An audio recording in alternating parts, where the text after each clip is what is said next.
I have a prayer quilt this evening for a young lady named Courtney Bird, 17 years old, going to have surgery tomorrow.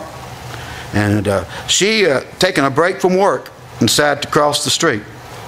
And two cars decided that she wasn't going to cross the street, and they hit her.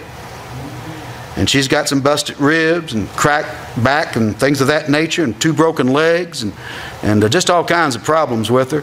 And this will be her second surgery, and she's going to be having some knee surgery tomorrow. We need to remember her in prayer.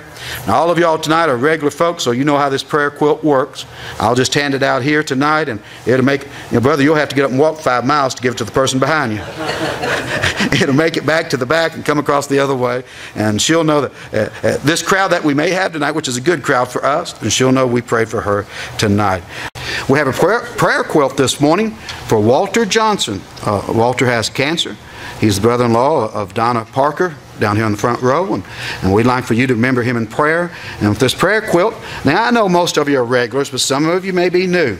So let me do this for the new folks, okay? What we have here is a prayer quilt for someone that's very sick. And we make these prayer quilts. Some of our ladies in our church make them. And we take this prayer quilt, and we'll start over here this morning.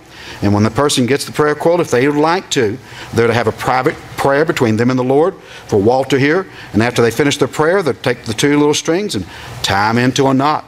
And then pass this quilt to the next person. During the preaching service, this quilt will make it from this side of the church, prayerfully to the back of the end of that side of the church. And when Walter receives this, he will look and know by every strings that's been tied that many people individually prayed for him unto the Lord.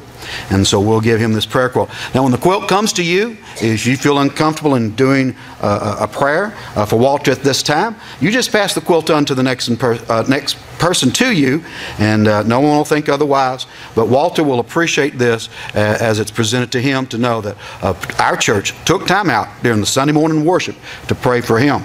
So we'll pass this out in a moment.